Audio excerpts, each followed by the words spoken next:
الحمد لله الذي لم يتخذ ولدا ولم يكن له شريك في الملك ولم يكن له ولي من الذل وكبره تكبيرا.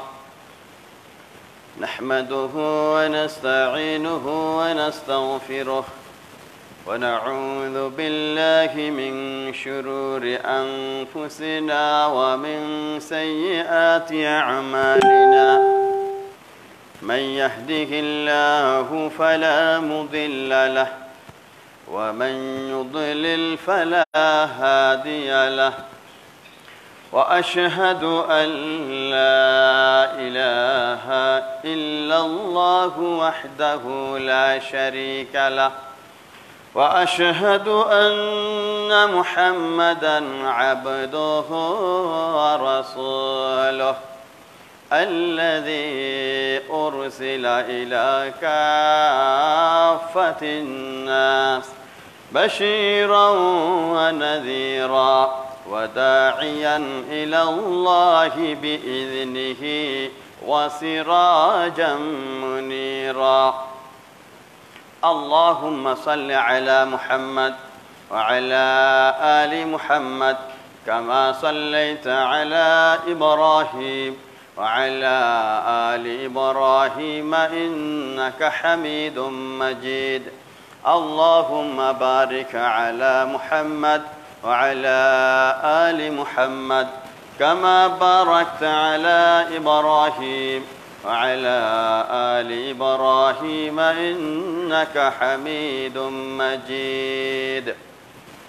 أما بعد فإن خير الحديث كتاب الله وخير الهدي هدي محمد صلى الله عليه وسلم وشر الأمور محدثاتها وكل محدثة بدعة وكل بدعة ضلالة وكل ضلالة في النار. أما بعد فقد قال الله تبارك وتعالى في كلامه المجيد وفرقانه الحميد.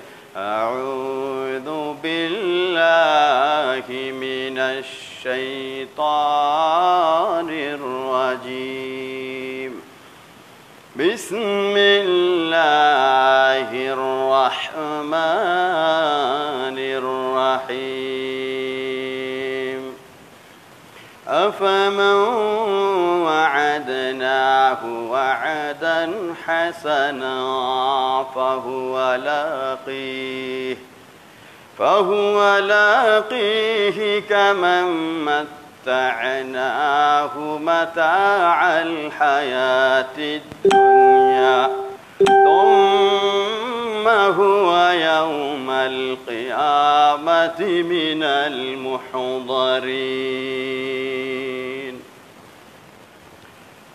الحمد لله যাবতীয় প্রশংসা ও স্তুতি একমাত্র আল্লাহ জাল্লা জালালুহু, এই মহান রব্বুল আলামিন এর হাতের মুঠোয় আমাদের জীবন ও মরণ, যে আল্লাহ সুবহানাহু ওয়া তাআলা আমাদের সুস্থ রেখেছেন, যার দেওয়া তৌফিকে জুমার দিনে নির্ধারিত সময়ে মসজিদে উপস্থিত হওয়ার সুযোগ লাভ করেছি সেই মহান সত্তার।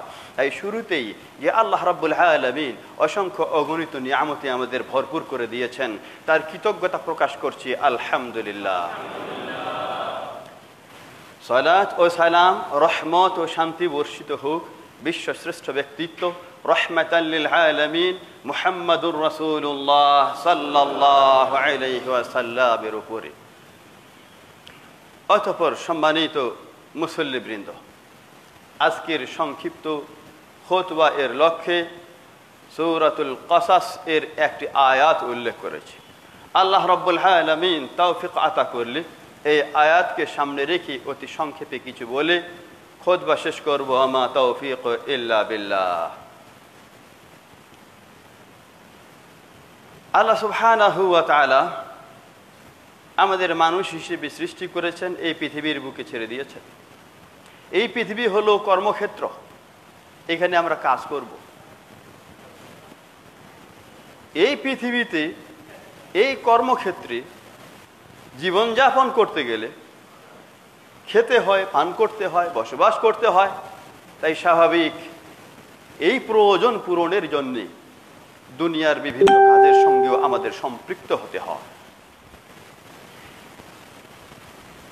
দুনিয়ার জীবনের এই সব কাজের সঙ্গে সম্পৃক্ত হতে গিয়ে দেখা যায় দুনিয়ার যে মোহ, দুনিয়ার মমতা ও ভালোবাসা আমাদেরকে আঁকড়ে ধরে। দুনিয়ার বিভিন্ন লোভনীয়, মনোহরী, চিত্তাকর্ষক বস্তু এগুলো আমাদের আকৃষ্ট করে ফেলে। এর কারণে আমরা আমাদের মূল ঠিকানা জান্নাতের কথা ভুলে যাই। তাই আমাদের এই পৃথিবীর বুকে জীবনযাপনের সময় পৃথিবীর পরিচয় সবসময় ব্রেনে রাখতে হবে, পৃথিবীর পরিচয় সবসময় স্মরণে রাখতে হবে, রেখে আমাদের মূল লক্ষ্য উদ্দেশ্য বাস্তবায়নের জন্যে আমরা যেন আমাদের মূল লক্ষ্য জান্নাতে পৌঁছা, এই লক্ষ্য বাস্তবায়ন করতে পারি, লক্ষ্য অর্জিত হয়, সেই জন্য চেষ্টা চালিয়ে যেতে হবে। আমি এই বিষয়ে গত জুমার আগের জুমায় কিছুটা কথা বলেছি। খুতবার সময় অতি সংক্ষিপ্ত হওয়ার কারণে কোনো বিষয় নিয়ে ভালোভাবে একটু কথা বলা যায়, একটু ইশারা ইঙ্গিত দিয়ে কথা বলা হয়েছে। আজকে আরেকটু বিষয়, এই বিষয়ের সঙ্গে মিল রেখে কিছু কথা বলেই সংক্ষিপ্ত খুতবা শেষ করব ইনশাআল্লাহ।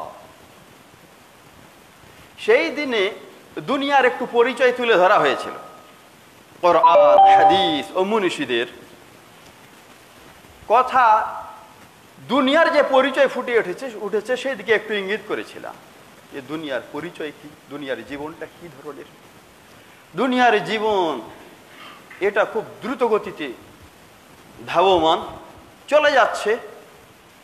দুনিয়ার এই অবস্থানের সময়টাকে কোরআনে বিভিন্ন ভাষায় বিভিন্ন জায়গায় উল্লেখিত হয়েছে।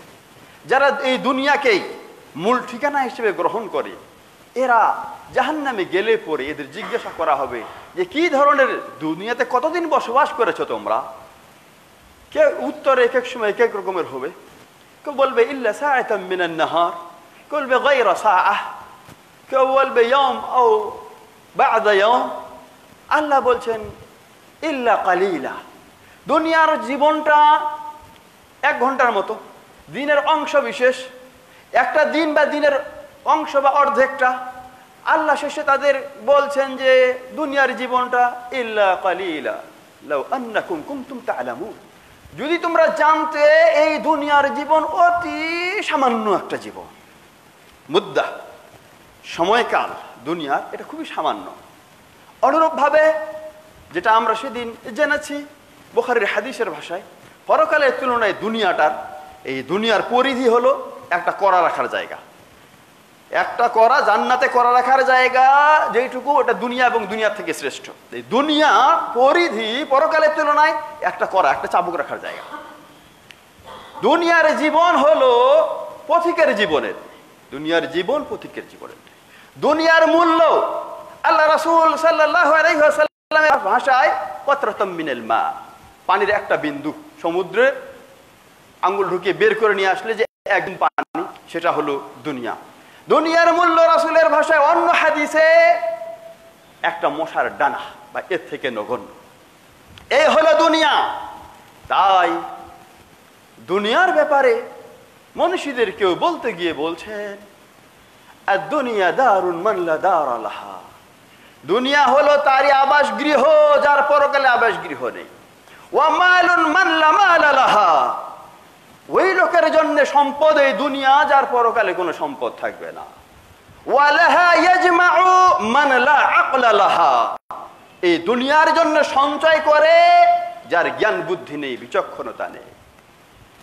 এই দুনিয়া লাইসাতিদ দুনিয়া দারু ইকামাহ বাল হুয়া দারু যানি, এটা স্থায়ী বসবাসের কোনো জায়গা না, বরং সফরের একটা সময়কাল মাত্র। সম্মানিত উপস্থিতি, আলী রাদিয়াল্লাহু একটা কথা শেষে বলেছিলাম যে আলী রাদিয়াল্লাহু তাই বলেছেন আদ-দুনিয়া জিফাহ ওয়া তুল্লাবুহা কিরাব, দুনিয়া মৃত দেহ সদৃশ, আর এই না অনুসন্ধান দুনিয়া অর্জনের জন্য যারা পিছনে ছুটে চলেছে কুকুর সদৃশ। এগুলো শুধু মূল জিনিসগুলো তুলে ধরলাম, এগুলোর ব্যাখ্যা কিছুটা সেদিন আমরা করেছি। এই হলো দুনিয়ার পরিচয়। এই দুনিয়া পাওয়ার জন্য, এই দুনিয়ায় অর্থ সম্পদ অর্জনের জন্য, এই দুনিয়ায় নেতা নেত্রী হওয়ার জন্য, এই দুনিয়ায় বড় চেয়ারে সমাসীন হওয়ার জন্য, এই দুনিয়ায় দলবল জমা করার জন্য দেখা যায় মানুষ মানুষকে হত্যা করছে, মানুষ অন্যের সম্পদ লুণ্ঠন করছে, মানুষ হয়েও হায়েনার মতো আচরণ করছে। মানুষ এই দুনিয়াকে যেন বুঝতেই পারছে না, এই দুনিয়ার পিছনে ছুটতে গিয়ে অনন্তকালের জীবন পরকালের কথা সম্পূর্ণরূপে ভুলে যাচ্ছে। সম্মানিত উপস্থিতি, তাই আমাদেরকে এই দুনিয়ার পরিচয় সবসময় স্মরণ রাখতে হবে। যদি দুনিয়ার পরিচয় স্মরণ রাখতে পারি তাহলে আমরা সফল হব।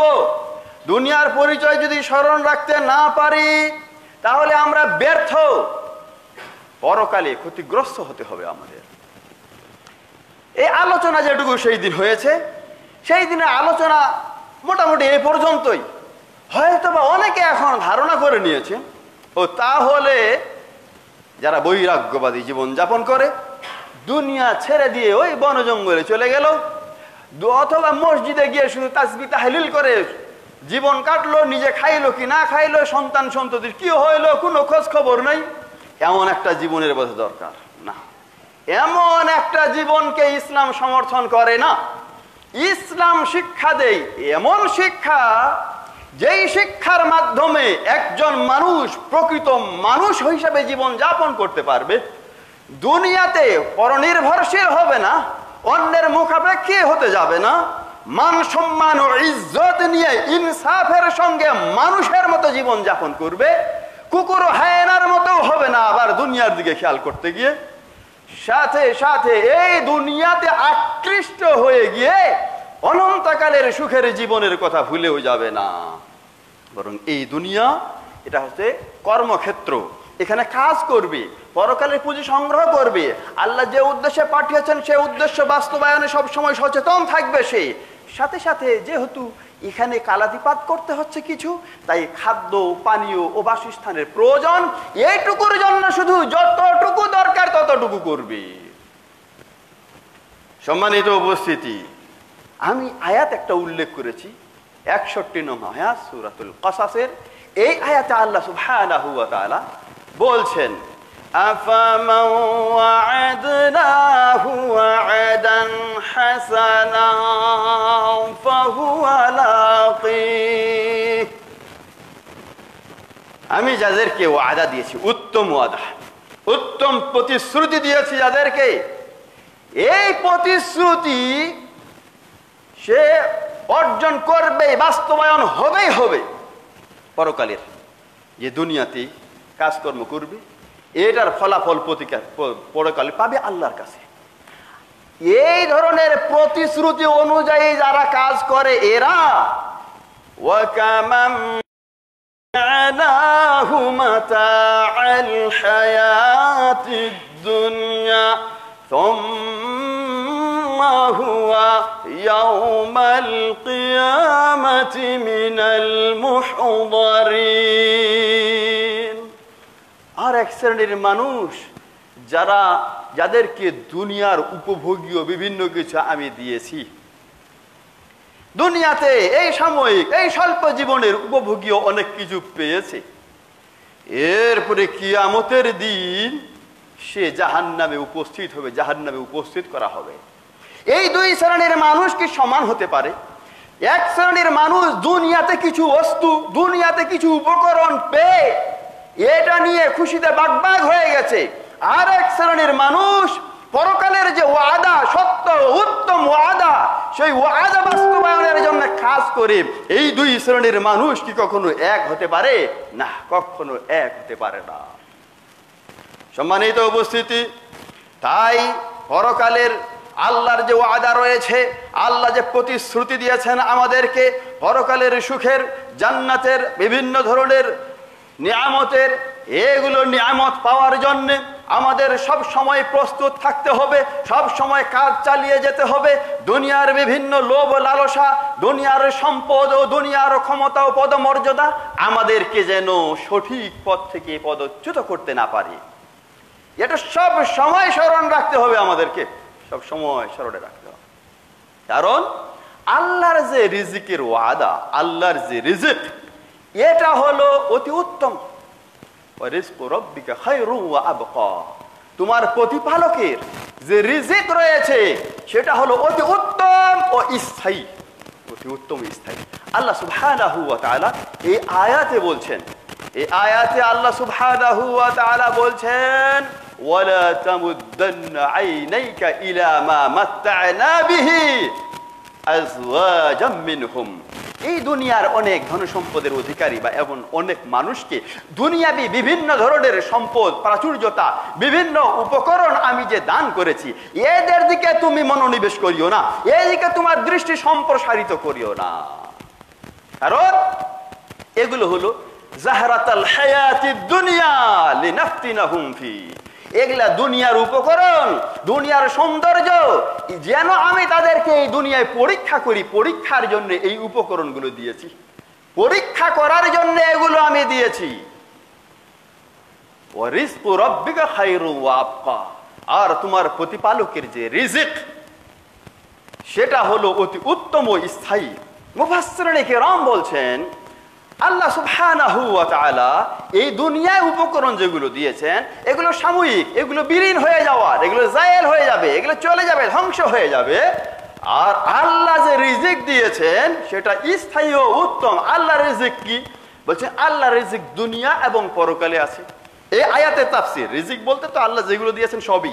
এই আয়াতের ব্যাখ্যায় বলছে ও রিজকু রাব্বিকা, বলে আল্লাহ যেটা বুঝাচ্ছেন রিজিক হলো দুনিয়াতে আল ঈমান ওয়াল আমাল আস-সালিহ, ঈমান এবং আমলে সালেহ। রিজিক বলছেন দুই ধরনের, একটা হচ্ছে আজেল মানে তাড়াতাড়ি, আল্লাহ রাব্বুল আলামিন দুনিয়াতে দিয়েছেন, সেটা হলো দুনিয়াতে আল্লাহর দেওয়া যে রিজিক অতি উত্তম, যেটা স্থায়ী হবে, সেটা হলো ঈমান এবং আমল আস-সালেহ। আর যেটা কিছু দেরিতে দিবেন আল্লাহ রাব্বুল আলামিন সেটা হলো জান্নাতের নয়নাভিরাম চিত্তাকর্ষক রকমারি নিয়ামতের সমাহার আল্লাহ রাব্বুল আলামিন যেটা মুমিনদের জন্য প্রস্তুত করে রেখেছেন। তাহলে দুনিয়া, এই দুনিয়ার বিভিন্ন আকর্ষণীয় লোভনীয় যে বস্তু রয়েছে এই জিনিসগুলো রয়েছে, এগুলো আল্লাহ আমাদের দিয়েছেন পরীক্ষা করার জন্য। ইন্না জাআলনা মা আলাল আরদি যিনাতাল লাহা লিনাবলুয়াহুম আইয়ুহুম আহসানু আমালা। আল্লাহ রাব্বুল আলামিন এরকম অনেক কিছু দিয়েছেন দুনিয়াতে, যেগুলো দেখছি আমরা উপভোগ করি, আমরা যেগুলো অর্জনের জন্য প্রতিযোগিতা করি, এগুলো পরীক্ষার জন্য। আল্লাহ রাসূল সাল্লাল্লাহু আলাইহি ওয়াসাল্লাম বলেছেন, লিকুল্লি উম্মাতিন ফিতনাহ ওয়া ফিতনাতু উম্মতি আল মাল। প্রত্যেক জাতির জন্য পরীক্ষা করার, তাকে নাড়াচাড়া করে দেখার, তার ঈমান পরীক্ষা করার, আল্লাহর প্রতি কতটুকু ভালোবাসা আছে যাচাই বাছাই করার জন্য উপকরণ বা বিষয় থেকে থাকে। আমার এই উম্মতের পরীক্ষার বিষয় হলো সম্পদ। সম্পদ দিয়ে পরীক্ষা করা হয় মানুষকে, কতটুকু টিকে থাকতে পারছে, আল্লাহর ভালোবাসা কতটুকু বাস্তবায়ন করতে পারছে, আল্লাহ রাব্বুল আলামিন পরীক্ষা করে দেখবেন। দেখা যায় এই দুনিয়ার পিছনে ছুটতে গিয়ে হারাম আর হালাল কেউ মনে করে না। যখন দুনিয়া অর্জনের জন্য দৌড়ায়, হারামকে হারাম আর ভাবে না। আবার শয়তান কাকে কাকে ওয়াসওয়াসা দেয়, শয়তান ওয়াসওয়াসা জগায়। ওই অসুবিধা কি, বেশি করে অর্জন করবা, দান খয়রাত করবা, বেশি বেশি অর্জন করো না, হারাম বা কিছু হইলে সদকা করবা বেশি করে, শেষ হয়ে গেল সবকিছু। এই ধরনের ওয়াসওয়াসা জগায় শয়তান। এই ধরনের হারাম তো আল্লাহ কখনো কবুল করেন না। এইভাবে শয়তান ওয়াসওয়াসা দিয়ে বিপদে ফেলে। এই ধরনের হারাম ভাবে উপার্জন, এটা মানুষের বিভিন্ন ভাবে ক্ষতি করে থাকে। দুনিয়াবি সমস্যা আছে, দুনিয়াবি আযাব আছে।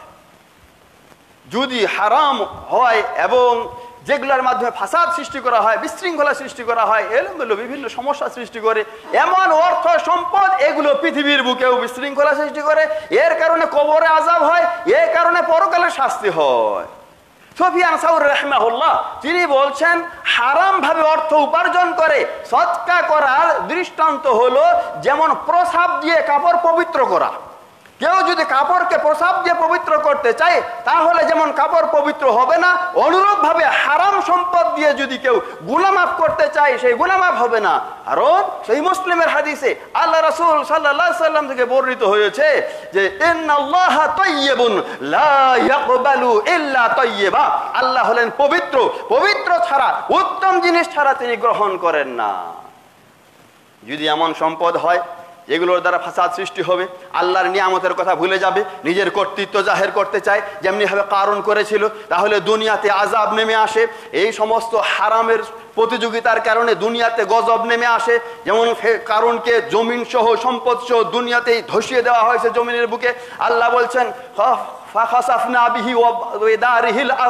তাকে এবং তার বাড়িঘর সবকে ধসিয়ে দিলাম, কেউ ছিল না তার দল বলে তাকে সহযোগিতা করার মতো, আল্লাহ ছাড়া তাকে সহযোগিতা করাও হয়নি, মুক্তি লাভ করতে পারেনি, মুক্তি পায়নি সে, তাকে এই গজবে গ্রেপ্তার হতে হয়েছে। সম্মানিত উপস্থিতি, আমরা একইভাবে যে দেখছি আমাদের দেশে, দেখুন না আলুর কেজি 50 টাকাতে উঠে যাচ্ছে, পেঁয়াজের কেজি কত হচ্ছে, এগুলোর কারণ কি? আমরা যখন মনে করছি এগুলো আমাদের হাতে, আল্লাহ রাব্বুল আলামিন দেখেন গজব দিচ্ছেন, অতিবৃষ্টি অনাবৃষ্টি, বিভিন্ন সমস্যায় পড়তে হচ্ছে। মানুষ মনে করছে ইচ্ছা করলে দৌড়াতে পারবে, অর্থনীতিকে নিয়ে চলে যাবে আসমান বরাবর। এমনটা দেখেন, করোনা আসলো, কি পর্যায়ে চলে গেল। এখন কোথায় ব্যবসা বাণিজ্য, কোথায় কি, অনেক সবকিছু ছেড়ে দিল, ঘরে দৌড়াইলো, ঘরে অবস্থান শুরু করলো। তাই হারাম, এগুলো হারামের কুফল হলো দুনিয়াতেও এই ধরনের অর্থনৈতিক মন্দা বা আল্লাহর গজব নেমে আসে, অশান্তি সৃষ্টি হয়। অনুরূপ ভাবে কবরেও, এর কারণে কবরেও খাইবারের যুদ্ধে যে গনিমতের মাল অর্জিত হয়েছে, সেখান থেকে একটা চাদর শুধু একজন সাহাবী নিয়েছেন, বন্টনের আগে নিয়েছেন। সাহাবারা তার ব্যাপারে জান্নাতের বা এরকম কিছু আলোচনা করছে। আল্লাহ রাসূল বলছেন, কাল্লা, কখনো না। ওই যে বন্টন হওয়ার পূর্বে যে চাদরটা গ্রহণ করেছে, এই চাদরটা তার কবরে আগুন প্রজ্বলিত করছে, দাউ দাউ করে জ্বলছে। আলিয়াযুম বিল্লাহ। হারামের কারণে কবরেও শাস্তিতে পড়ে মানুষ, হারামের কারণে মানুষ পরকালেও জাহান্নামে নিক্ষিপ্ত হবে। আল্লাহ সুবহানাহু ওয়া তাআলা এই বিভিন্নভাবে সোচ্চার করেছেন, তার রাসূলও সোচ্চার করেছেন। যেমন রাসূল সাল্লাল্লাহু আলাইহি ওয়াসাল্লাম, ইন্না রিজালান ইয়াতাখাওয়াযুনা ফি মালিল্লাহি বিগাইরি হাক্কিন। কিছু মানুষ রয়েছে যারা অন্যায়ভাবে আল্লাহর এই সম্পদগুলোকে ব্যবহার করে, অন্যায়ভাবে উপার্জন, অন্যায়ভাবে খরচ এমনটা করে থাকে এদের জন্য বলছে এরা জাহান্নামী, এরা জাহান্নামী। আর ইয়াদুবিল্লাহ, সহিহুল বুখারী হাদিস। তাই শয়তান ওয়াসওয়াসা দিয়ে কখনো কখনো ওই বেশি দান করবে, সদকা করবে, এই বলে এই সমস্ত কিছু বুঝিয়ে আমাদেরকে সেই দিকে নিয়ে যায়। সম্মানিত উপস্থিতি, সময় স্বল্প, তাহলে আমরা উপার্জন কি করব না? উপার্জন করা কি ছাড়ে দিব? না, উপার্জন করা ছাড়ে দিব না। আল্লাহ সুবহানাহু ওয়া তাআলা বলছেন, ওয়াবতাগি ফীমা আতাকাল্লাহুদ দারাল আখিরাহ ওয়া লা তানসা নাসীবাকা মিনাদ দুনিয়া। আল্লাহ বলছেন, ওয়াবতাগি ফীমা আতাকাল্লাহুদ দারাল আখিরাহ, আল্লাহ তোমাকে যা কিছু দিয়েছেন, তোমার সম্পদ, বাড়ি ঘর, জায়গা জমি, স্ত্রী পুত্র, সবগুলোকে এমন ভাবে কাজে লাগাও যেন এর মাধ্যমে পরকাল অর্জন করা যায়। সবগুলোকে তুমি বিনিয়োগ করো পরকাল লাভের জন্য। ওয়ালা তানসা নাসীবাকা মিনাদ দুনিয়া, আর দুনিয়ার অংশটুকু কেউ ভুলে যাও না। শুরুতে বলছিলাম বৈরাগ্যবাদ বা এরকম কিছু, সবকিছু দুনিয়া ছেড়ে দিয়ে মসজিদে গিয়ে শুধু তাসবিহ টিপবে, এটাকেও ইসলাম আবার সমর্থন করে না। দুনিয়াতে না খেয়ে মরবে, দুনিয়াতে পরার কাপড় থাকবে না, চিরা ফাটা লোককে দেখিয়ে পরে বেড়াবে, বা লোকের কাছে কিছু খাবার নেই এরপরে হাত পাতবে, এটাকেও ইসলাম সমর্থন করে না। আল্লাহ বলছে, ওয়ালা তানসা নাসীবাকা মিনাদ দুনিয়া, দুনিয়ার যেটা বৈধ অংশ সেটাকে ভুলে যেও না তুমি। সাথে সাথে আল্লাহ বলছেন, ওয়া আহসিন কামা আহসানাল্লাহু ইলাইক, হে মানুষ তুমি ইহসান করো, অনুগ্রহ করো যেমন আল্লাহ অনুগ্রহ করেছে। আল্লাহ তোমাকে এলেম দিয়েছে, তুমি এলেমের মাধ্যমে সঠিক পথ পাচ্ছ, এলেম বিতরণ করে অন্যদেরকেও সঠিক পথে ডাকো। আল্লাহ তোমাকে অর্থ সম্পদ দিয়েছেন, আল্লাহ ইহসান করেছেন অর্থ সম্পদ দিয়ে, তুমিও এই অর্থ সম্পদ বিতরণ করে অন্যদের প্রতি অনুগ্রহ করো। এই ধরনের আল্লাহ যা দিয়েছেন, আল্লাহ যে নিয়ামত দিয়েছেন, যেমনি ভাবে অনুগ্রহ করেছেন, তুমিও অন্যভাবে অন্যদের উপরে অনুরূপ ভাবে অনুগ্রহ করো। ওয়ালা তাবগিল ফাসাদা ফিল আরদ, জমিনের বুকে কিন্তু বিশৃঙ্খলা সৃষ্টি করো না। টাকা হয়েছে, সম্পদ হয়েছে, ক্ষমতা হয়েছে, তাই বলে মানুষকে কাটবে, মারবে, লাঞ্ছিত করবে, অপদস্থ করবে, সম্পদ ছিনিয়ে নিবে, হত্যা করবে না, এমনটা জমিনে করিও না, বিশৃঙ্খলা করিও না। ইন্নাল্লাহা লা ইউহিব্বুল মুফসিদিন, ফাসাদ সৃষ্টিকারীদের আল্লাহ কখনোই পছন্দ করেন না। বিশৃঙ্খলা সৃষ্টিকারীদের, অরাজকতা সৃষ্টিকারীদের আল্লাহ কখনোই পছন্দ করেন না। সম্মানিত ভাইরা আমার, তাই দুনিয়ায় আমাদের উপার্জন করা, আয় ইনকাম করা, এটা কি জায়েজ কিনা? জায়েজ, অবশ্যই জায়েজ। এটা আবার ধরন আছে, উপার্জন করার ধরন আছে। কখনো উপার্জন করা আপনার জন্য ওয়াজিব বা ফরজ, আপনার প্রয়োজন, খাইতে হবে, পড়তে হবে, পরিবার পরিজন আছে, এদের প্রয়োজন, তাই যতটুকু চলার জন্য প্রয়োজন এইটুকু ওয়াজিব আপনার জন্য উপার্জন করা। তাই তো আল্লাহ সুবহানাহু ওয়া তাআলা বলছেন, ফাইযা কুযিয়াতিস সালাতু ফান্তাশিরু ফিল আরদি ওয়াবতাগু মিন ফাযলিল্লাহ, সালাত শেষ হলো, রুজি অনুসন্ধানের জন্য তুমি জমিনে ছড়িয়ে পড়ো, রিজিক অনুসন্ধান চালাও। এমন কি যদি কেউ হজ করতে যায়, হজ্জের সময়ও যদি প্রয়োজনে ব্যবসা বাণিজ্য করে, তাতে কোনো অপরাধ হয় না বলে আল্লাহ ঘোষণা দিয়েছেন। আল্লাহ রাসূল সাল্লাল্লাহু আলাইহি ওয়াসাল্লাম বলেছেন, কাফা বিল মারই ইসমা, কোন মানুষের জন্য পাপ হওয়ার এটুকুই যথেষ্ট যে আইয়ুদাইয়া আল মাইয়াহুদ, যাদের দেখাশোনার তত্ত্বাবধানের দায়িত্ব তার উপরে আছে, এদেরকে নষ্ট করবে, এদেরকে কষ্ট দিবে, পাপ হওয়ার জন্য এটাই যথেষ্ট। তাই নিজের চলার জন্যে, বাচ্চা কাচ্চা পরিবারের জন্যে যতটুকু পরিহার্য, যতটুকু প্রয়োজন, এমন উপার্জন করা, এটা হলো ওয়াজিব। এর বেশি উপার্জন,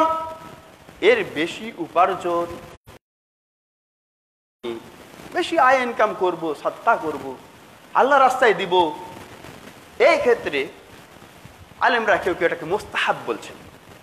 আল্লাহ রাসূল সাল্লাল্লাহু আলাইহি ওয়াসাল্লাম বলছেন, লিকুল্লি মুমিন সাদাকা, প্রত্যেকটা মুমিনের জন্য সাদকা রয়েছে, সাদকা দেওয়া দরকার। যে ইয়া রাসূলুল্লাহ, কেমনে সাদকাটা? সাদকার হাদিসটা একটু লম্বা, যেটুকু সম্পর্কিত এটুকু বলছে যে তার হাত দিয়ে নিজে কাজ করবে, ইয়ামালু বিয়াদিহি ইয়ানফাউ নাফসাহু ওয়া গায়রাহু, নিজের হাত দিয়ে কাজ করে নিজের উপকার হবে, অন্যকে উপকার সাধন করবে, মানে নিজেও খাবে, চলবে, অন্যকেও সাহায্য করবে, দান করবে, সাদকা করবে। নিজের প্রয়োজনের অতিরিক্ত এরকম যদি হয় সমস্যার কিছু নেই, তবে তবে কিছু নিয়ম নীতি রয়েছে। সম্পদ অর্জন করতে গিয়ে নিজের সবকিছুকে ভুলণ্ঠিত করে ফেলবে, নিজেকে হারিয়ে ফেলবে, নিজেকে বিপদে ফেলে দিবে, এমনটা কিন্তু চলবে না। এই সংক্ষেপে কয়েকটি শর্ত দাওয়াবিত উল্লেখ করবো ইনশাআল্লাহ। বারাকাল্লাহু লানা ওয়া লাকুম ফিল কুরআনিল আযীম ওয়া নাফা'না ইয়্যাকুম বিল আয়াতি ওয়াল যিকরিল হাকীম।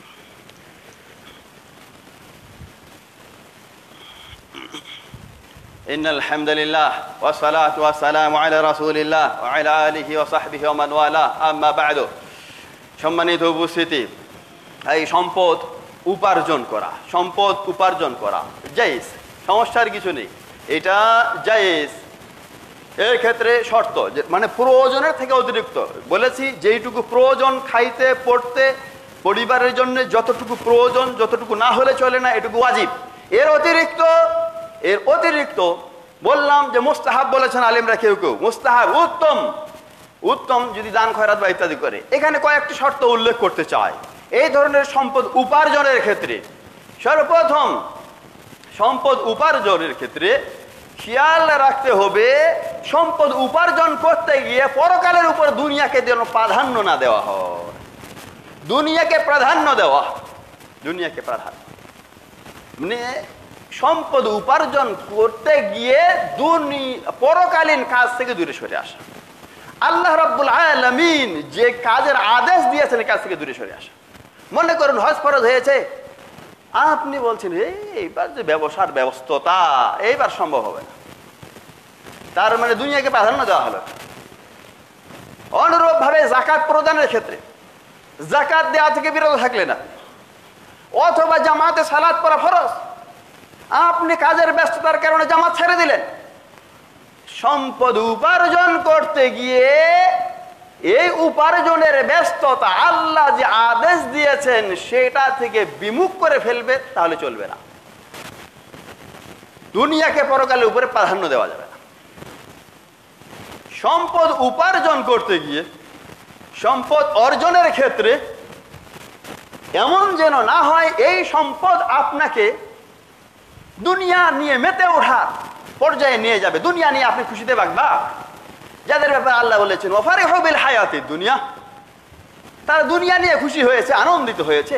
ওমাল হায়াতুদ দুনিয়া ফিল আখিরাতি ইল্লা কালিল, এই দুনিয়াটা অথচ পরকালে অতি নগণ্য জিনিস, এই দুনিয়া নিয়ে কেন এত আনন্দিত হয়? দুনিয়া পাওয়ার পরেও, টাকা পয়সা থাকলেও নফল ইবাদত বা অন্য কিছু এগুলো গুরুত্ব দিতে হবে। যেমন মনে করুন সাহাবীদের মধ্য থেকে আব্দুর রহমান ইবনে আউফ ব্যবসায়ী লোক ছিলেন, একজন ব্যবসায়ী লোক ছিলেন, অর্থ সম্পদ অনেক ছিল তার। এরপরে বুখারীর হাদিসে এসেছে একদিন তিনি সিয়াম পালন করছেন, নফল সিয়ামে আছেন, তার কাছে ইফতারের সময় খাদ্য নিয়ে আসা হয়েছে, খাবার উপস্থিত করা হয়েছে। এই সময়ও তার অবস্থা, তিনি অন্যান্য সাহাবীদের অবস্থাগুলো চিন্তা করছেন। বলছেন মুসআব বিন উমাইর আমার থেকে উত্তম লোক ছিলেন, অনেক বড় ধনী মানুষের ছেলে ছিলেন তিনি। বলা হচ্ছে একটা কাপড় একবার করলে দ্বিতীয়বার পরতেন না, একটা খাদ্যের পাত্র সামনের থেকে নড়াইলে সাথে সাথে আরেকটা রাখা হতো। ইসলাম গ্রহণের পরে মদিনায় আল্লাহ রাসূল আবার কোরআন শিক্ষার জন্য পাঠিয়েছিলেন। শেষে যখন তিনি শহীদ হলেন যুদ্ধে, দাফনের সময় একটা চাদর ছাড়া আর কিছু নেই, মাথা ঢাকলে পা বের হয়ে যায়, পা ঢাকলে মাথা বের হয়ে যায়, এমন অবস্থা। আল্লাহ রাসূল চোখের পানি ধরে রাখতে পারেননি এমন মুহূর্তে। এই আব্দুর রহমান ইবনে আউফ বলছেন তিনি আমার থেকে উত্তম ব্যক্তি ছিলেন, অথচ তার মৃত্যুর সময় এমন এমন হয়েছে। বলছেন হামজা রাদিয়াল্লাহু আনহু তিনি আমার থেকে উত্তম ব্যক্তি ছিলেন। এরপরে বলছেন যে আমাদের এখন এ পরবর্তীতে আমাদের জন্য অবস্থিত আলানা মিনাদ দুনিয়া মা বুসিত, দুনিয়াটা আমাদের জন্য যেন প্রশস্ত করে দেওয়া হচ্ছে। আমার ভয় হচ্ছে যে আমাদের আমলের যে সুফল এটা কি দুনিয়াতেই অগ্র দিয়ে দেওয়া হচ্ছে নাকি, পরকালে যে বঞ্চিত হতে হবে নাকি পরকালের সুখ থেকে, আমার ভয় হচ্ছে। এই ধরনের আতঙ্কে এমন কান্না শুরু করলেন যে খাদ্য খাইতেই পারলেন না। তাই দুনিয়া উপকরণ সম্পদ পেয়ে পরকালে কথা ভুলে যাবে, আনন্দে বাগবাগ হয়ে যাবে, কাকে মারে কাকে ধরে কাকে কাটে, এমনটা হলে হবে না। পরকালের কথা স্মরণ থাকতে হবে। উপার্জন এর পদ্ধতিগুলো সব শরীয়ত সম্মত হতে হবে, শরীয়ত সম্মত, শরীয়তের অনুমোদিত পন্থায় উপার্জন করতে হবে। ওই যে একটু আগে বলছিলাম, এমন করলে হবে না যে হারাম পদ্ধতিতে উপার্জন করবে আর সাদকা করতে চাইবে। হারাম কোনো পদ্ধতি অবলম্বন করা যাবে না। আল্লাহ রাসূল সাল্লাল্লাহু আলাইহি ওয়াসাল্লাম বলেছেন, মান গুযিয়া বিন-নারি ফান-নারু আউলা বিহি, যার শরীরে হারাম ঢুকেছে ওই শরীরটা জাহান্নামের জন্য অধিক উপযুক্ত। এই জন্য আপনারা জানেন, আবু বকর রাদিয়াল্লাহু আনহু একদিন তিনি খাদ্য খেয়ে ফেললেন। খাদ্য খাওয়ার পরে জিজ্ঞাসা করলেন তার ওই দাসটা, যে খাদ্য নিয়ে এসেছিল, একটু গণকের কাজ করছিল, অনেক আগে পরে পারিশ্রমিক দিয়েছিল, সেটাই তিনি খেয়েছিলেন। এই খাদ্যের ভয়ে হারাম খাদ্য ঢুকলো শরীরে, হাত ঢুকিয়ে বমি করলেন। যতক্ষণ তার এই ধরনের আস্থানা আসলো যে সম্পূর্ণ বের হয়েছে, ততক্ষণ তিনি বমি করার চেষ্টা চালিয়ে গেলেন। এরপরে আবার বলছেন, হে আল্লাহ, আমার সাধ্য অনুযায়ী আমি সেটা থেকে মুক্ত হওয়ার চেষ্টা করলাম। ওই খাদ্য থেকে যতটুকু আমার পেট গ্রহণ করে ফেলেছে, যতটুকু আমার শিরা উপশিরা গ্রহণ করেছে, রক্তের সঙ্গে চলে গেছি, আল্লাহ সেটা আমাকে মাফ করো। এমন হারাম থেকে বাঁচা সবসময় চেষ্টা থাকতে হবে। হারামে কোন পদ্ধতি অবলম্বন করা যাবে না। সম্পদ অর্জনের ক্ষেত্রে, সম্পদ অর্জনের, এই সম্পদ থেকে দান খয়রাত করতে, সম্পদ অর্জন করবেন আপনি, নিয়ত থাকবে বেশি বেশি সাদকা করা, বেশি বেশি সাদকা। আর এরা দুনিয়া, যার কাছে দুনিয়া যত স্পষ্ট হবে এবং পরকালকে যে প্রাধান্য দিবে, তার যার ঈমান যত বেশি, সে এই ক্ষেত্রে তত বেশি অগ্রগণ্য হবে। তাই তো দেখি নবী রাসূলদের পরে পৃথিবীর বুকে সব থেকে শ্রেষ্ঠ ব্যক্তি ছিলেন আবু বকর রাদিয়াল্লাহু আনহু। যখন আল্লাহ রাসূল বলেছেন কার কি আছে নিয়ে আসো, বাড়িতে একটুকু কিছু ছাড়েননি, সব কিছু উপস্থিত করেছেন আল্লাহ রাসূলের কাছে। সুবহানাল্লাহ।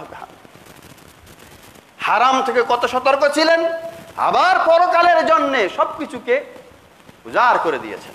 এই দান খয়রাতের বিষয়টা খুব খেয়াল রাখতে হবে। এই ক্ষেত্রে খেয়াল, এই ক্ষেত্রেও যেন পরকালের উপর দুনিয়া প্রাধান্য পেয়ে না যায়। মনে করুন আপনার কাছে যে টাকা আছে, আপনার কাছে যে কারখানা বা এটা সেটা আছে, এগুলোতে আপনার যদি 100 কোটি টাকা যদি আপনার বিনিয়োগ হয়েছে, 100 কোটি টাকা যদি বিনিয়োগ হয়, বছরে যদি আপনি এখান থেকে হয়তো 50 কোটি টাকা যদি পান, বা কত পান, আনুমানিক একটা উদাহরণ, 50 কোটি টাকা যদি আপনার লাভ হয়, এখন এই লাভের ক্ষেত্রে অনেকে ব্যবসায়ী যারা আছেন তারা হয়তো বিভিন্ন কিছু পণ্যের ড্যামারেজ আছে, এটা সেটা, এই ধরনের যদি আপনার 10 কোটি বা 20 কোটি যায়, বিভিন্ন কিছু যেগুলো দুর্বল হচ্ছে, আবার নতুন জিনিস কিনা হয়েছে, আবার 10 বছর পরে কিনতে হবে এগুলার জন্য, যদি আপনার ওখানে 50 কোটি টাকা এর মধ্যে থেকে যদি 10 কোটি বা 20 কোটি অধিক যায়, আপনার হাতে যদি 30 কোটি থাকে, এই 30 কোটি টাকা আপনার হাতে আছে, এখন আপনি পরিকল্পনা করছেন আর একটা ইন্ডাস্ট্রিজের প্রয়োজন বা আর একটা অন্য কিছু কোনো ক্ষেত্রে বিনিয়োগ করবেন, এই কথা চিন্তা করতে গিয়ে আপনি ওই 30 কোটি টাকাই কাজে লাগিয়ে দিলেন, অথচ আপনি পরকালের জন্য কিছুই এখানে সঞ্চয় করলেন না। এমনটা না, দুনিয়ার উপরে পরকালকে প্রাধান্য দেওয়া, মনে করেন সবকিছু বাদ দিয়ে আপনার 30 কোটি টাকা থাকলো, 30 কোটির মধ্য থেকে আপনি 20 কোটি বা 15 কোটি টাকা পরকালের জন্য বিনিয়োগ করবেন, আর বাকিটা হয়তো দুনিয়ার উন্নয়নের জন্য করবেন। এই বিষয়টা খেয়াল রাখতে হবে, না হলে হবে না। আল্লাহ রাসূল সাল্লাল্লাহু আলাইহি ওয়াসাল্লাম আবু হুরায়রা রাদিয়াল্লাহু আনহুকে বলছেন, হালাকাল মুকথিরুন, প্রাচুর্যের মালিক যারা, ব্যাপক সম্পদের মালিক, তারা ধ্বংস হলো, তারা ধ্বংস হয়ে গেছে। আবার বলছে, ইন্নাল মুকথিরিনা আল আকাল্লুনা ইয়াউমাল কিয়ামাহ ইল্লা মান ক্বালা বিল মালি হাকাযা ওয়া হাকাযা। বলছে আবু হুরায়রা,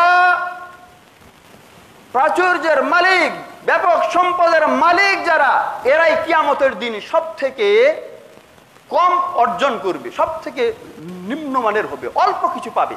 তবে ওই ব্যক্তি ছাড়া, ইল্লা মান ক্বালা বিমালি হাকাযা হাকাযা, মানে ডানে বামে সাধ্য অনুযায়ী অকাতরে দান করবে, এরা ব্যতীত। অন্য হাদিসে আল্লাহ রাসূল সাল্লাল্লাহু আলাইহি ওয়াসাল্লাম বলছেন, ইন্নাত তুজ্জারা ইউবআসু ইয়াউমাল কিয়ামাতি ফুজ্জারা, যারা বণিক সম্প্রদায়, এরা কিয়ামতের দিন ফুজ্জার বা পাপী হিসেবে উপস্থিত হবে। ইল্লা মান ইত্তাকাল্লাহা ওয়া বাররা ওয়া সাদাকা, ওই ব্যক্তি ব্যতীত, এমন ব্যবসায়ী ব্যতীত, যেই ব্যবসায়ী আল্লাহকে ভয় করে, হালাল হারাম ইনসাফ, আদল সবকিছু ঠিক রেখে প্রতারণা মুক্ত হয়ে ব্যবসা করে, এবং তার লাভ্যাংশ থেকে, তার সম্পদ থেকে পুণ্যময় কাজ করে, সাদাকা এবং সত্য কথা বলে, এমন ব্যবসায়ী ছাড়া। তাই ব্যবসায়ের ক্ষেত্রে এই ধরনের কিছু দিক রয়েছে। এই দিকগুলোকে সামনে রেখে যদি ব্যবসা করা যায় তাহলে সমস্যার কিছু নাই, আয় উপার্জন করার সমস্যার কিছু নেই। তবে উত্তম কোনটা? আমার উপার্জন আছে, আমি চলতে পারছি, আমার পরিবার চলছে, এরপরে আমি বেশি সম্পদ অর্জনের জন্য চেষ্টা করব, নাকি আমি এটাতে ঠিক থেকে এটা নিয়ে ধৈর্য ধারণ করে আমি ইবাদত বন্দেগী বা দ্বীনি খেদমতে নিজেকে নিয়োগ করব? নিঃসন্দেহে এটা হলো উত্তম। কারণ এই পথের পথিক ছিলেন বিশ্বনবী মুহাম্মদুর রাসূলুল্লাহ সাল্লাল্লাহু আলাইহি ওয়াসাল্লাম। খেয়ে না খেয়ে দিন কেটেছে, পেটে পাথর বেঁধেছেন, বিভিন্ন হয়ে কষ্ট করেছেন তিনি, মাসকে মাস, হয়তো মাস অতিক্রম হয়েছে, চুলায় আগুন জ্বলেনি, এইভাবে তিনি জীবন যাপন করেছেন। তাই এটা হলো উত্তম। তাই আল্লাহ রাব্বুল আলামিন এক একজনকে এক এক ধরনের যোগ্যতা দিয়ে থাকেন। এক এক ব্যক্তির এক এক ধরনের যোগ্যতা থাকে, যার যে ধরনের যোগ্যতা আছে। এখন কেউ হয়তো অর্থ সম্পদের ক্ষেত্রে মোটামুটি অভিজ্ঞ, এখন এমন একটা সময়ে উপনীত হয়েছে যেই সময়ে যদি এলমি খেদমত করতে দেন, এখন কোরআন হাদিস পড়ো, ইলম শিখো, এলম শিখাও বা এরকম কাজ এখন আর সম্ভব না। যাকে যেই যোগ্যতা বেশি দিয়েছেন, ইসলামী পদ্ধতি অনুযায়ী সেই যোগ্যতাকে কাজে লাগিয়ে পরকালের জন্য পুঁজি সংগ্রহ করা, এটা হলো বুদ্ধির কাজ। যদি কোনো ব্যক্তির এমন আশঙ্কা হয় না আমি ঠিক থাকতে পারবো না, কেউ দেখেন না চেয়ারম্যান দ্বারায় বা উপজেলা চেয়ারম্যান দ্বারা আর কিছু হয়, যদি এইভাবে আপনার কাছে পরামর্শ করতে আসলে আপনি যদি বলেন যে হকের উপর যদি থাকতে পারেন তাহলে এই সম্ভব, এটা একটা আছে, ওটা একটা আছে, এত লোভ, এগুলো কি সামলান যাবে? যদি এমন হয় সামনে পা বাড়াবেন না, আপনি থমকে যান, অল্পতে ধৈর্য ধারণ করেন। তাই আল্লাহ রাসূল সাল্লাল্লাহু আলাইহি ওয়াসাল্লাম বলেছেন, সহিহ মুসলিমে এসেছে, ওয়াদ আফলাহা মান আসলামা ওয়া রুজিকা কাফাফা ওয়া কান্নাহু আল্লাহু বিমা তা। সফল কাম সেই ব্যক্তি, কৃতকার্য সেই ব্যক্তি যে ইসলাম গ্রহণ করেছে, পরিমিত রিজিক পেয়েছে, যতটুকু প্রয়োজন ততটুকু, স্বল্প, বিশাল সম্পদের মালিক না, স্বল্প রিজিক পেয়েছে। ওয়া কান্নাহু আল্লাহু বিমা আতা, এবং আল্লাহ তাকে যা দিয়েছেন এটা নিয়েই সে পরিতৃপ্ত, তুষ্ট, এটা নিয়ে রাজি এবং খুশি আছে। এই বৈশিষ্ট্যের যে লোক, সে সফল হয়েছে।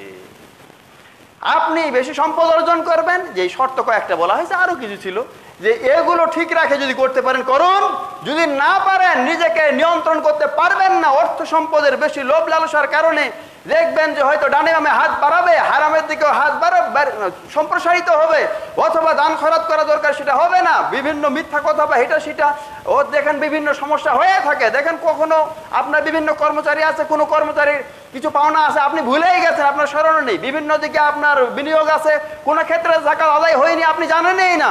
এই ধরনের কিন্তু বেশি সম্পদ কিছু না কিছু সমস্যা সৃষ্টি করে। এই জন্য আল্লাহ রাসূল বেশি বেশি সাদকার কথা বলেছে, বেশি বেশি সাদকা দেওয়ার কথা বলেছে।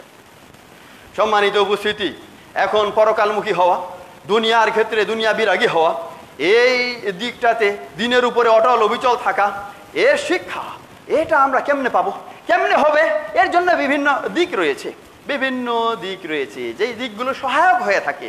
পরকালের কথা স্মরণ করা, পরকালের কথা স্মরণ করা, পরকালে জাহান্নামী যারা হবে তাদের জন্য আল্লাহ কেমন শাস্তির ব্যবস্থা করে রেখেছেন, কঠিন শাস্তি। আবার যারা জান্নাতি হবে তাদের জন্য কত সুখ শান্তি ও নিয়ামত রয়েছে, এগুলোর কথা বেশি বেশি স্মরণ করা। এই দুনিয়া এক খুবই সামান্য মশার ডানা, এক বিন্দু পানি বা ইত্যাদি, এটা অর্জন করতে গিয়ে ওই অনন্তকালের সুখের জীবন কেন হারাবো?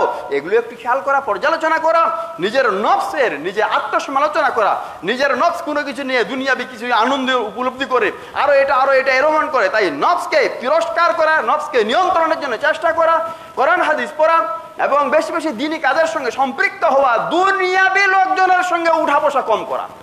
যখন এই দুনিয়াবি লোকের সঙ্গে উঠা বসা করবেন, ওর তো 3টা ফ্যাক্টরি চলছে, আমার তো তাহলে 4টার দরকার, এমনটাই হবে। যারা দিনদার লোক, দ্বীনি মাজলিস, এগুলাতে কিছু সময় ব্যয় করেন, হাদিস পড়ার প্রোগ্রাম আছে, এরকম অনুষ্ঠান আছে বা আর কিছু আছে, জামাতে সালাত আছে, এই ধরনের দ্বীনি মাজলিসে সময় ব্যয় করেন, দুনিয়াবি লোকদের থেকে দূরে থাকার চেষ্টা করেন।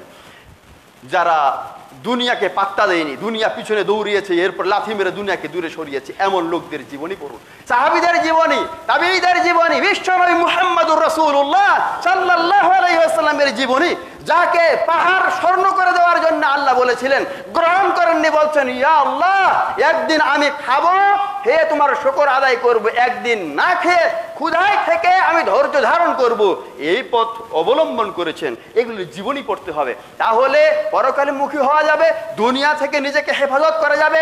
যে এমন পথে চলবে ফাকাদ ফাযা ফাওজান আযীমা, যে জাহান্নাম থেকে বেঁচে জান্নাত লাভ করবে সেই চূড়ান্ত সফলতা অর্জন করবে। ভাইয়েরা আমার, আসুন আমরা মরিচিকার মাঝে আছি, কিন্তু আমরা মরিচিকা দেখছি, দুনিয়াকে অনেক কিছু দেখছি, বিশাল কিছু দেখছি, বিশাল কিচ্ছু নাই, বিশাল কিছু না। চোখটা বন্ধ হলে দুনিয়াকে ভালোভাবে বুঝবেন, চোখটা বন্ধ হলে পরকাল আপনার কাছে স্পষ্ট হবে। তাই আসুন বুঝার একটু চেষ্টা করি, এই দুনিয়াতে থাকতেই পরকালের জন্য পুঁজি সংগ্রহ যদি করতে পারি বাঁচবো, না হলে কিন্তু খবর হবে সেখানে আর কেউ উদ্ধার করার মতো থাকবে না। স্ত্রীর আবদার, সন্তানের আবদার, অমুকের আবদার, রঙিন স্বপ্ন বাস্তবায়ন করতে গিয়ে পরকাল সব ধ্বংস যেন না হয়, সেই বিষয়টা আমরা সবাই খেয়ালে রাখি। আল্লাহ রাব্বুল আলামিন আমাদের সেই তৌফিক দান করুন, আমিন, আল্লাহুম্মা আমিন। হে আল্লাহ, মেহেরবানি করে ঈমান ও ইয়াকিন আমাদের দান করো আল্লাহ, যে ঈমান ও ইয়াকিনের কারণে দুনিয়া আমাদের কাছে তুচ্ছ হবে, পরকাল আমাদের কাছে স্পষ্ট হবে। আল্লাহ, দুনিয়ার বালা মুসিবত আমাদের কাছে সব সহজ হয়ে যাবে, এমন ঈমান ও ইয়াকিন আমাদের দান করো রব্বুল আলামিন। আল্লাহ, পূর্ণ মুমিন হয়ে দুনিয়া থেকে বিদায় নিয়ে জান্নাতি মেহমান হওয়ার তৌফিক দান করো রব্বুল আলামিন। হে আল্লাহ, সারা বিশ্বের মুসলমানদেরকে তুমি হেফাজত করো আল্লাহ। আয় আল্লাহ, প্রিয় জন্ম হয়ে বাংলাদেশকে শান্তিপূর্ণ পরিবেশ দান করো আল্লাহ। আয় আল্লাহ, দুনিয়ার বিভিন্ন সমস্যা থেকে দেশটাকে রক্ষা করো, কাটাকারি মারামারি খুন খারাপি থেকে রব্বুল আলামিন। আয় আল্লাহ, যারা মারা গেছেন তাদের কবরের আযাব মাফ করো আল্লাহ, কবরটাকে জান্নাতের সুখ স্বাচ্ছন্দ্যে পরিপূর্ণ করে দাও রব্বুল আলামিন। ربنا ظلمنا أنفسنا وإن لم تغفر لنا ترحمنا لنكونن من الخاسرين اللهم إنا نسألك جنة الفردوس ونعوذ بك من النار رب ارحمهما كما ربياني صغيرا اللهم اغفر لي ولوالدي ولجميع المؤمنين والمؤمنات المسلمين والمسلمات الأحياء منه والأموات إنك مجيب الدعوات سبحان ربك رب العزة عما يصفون وسلام على المرسلين والحمد لله رب العالمين.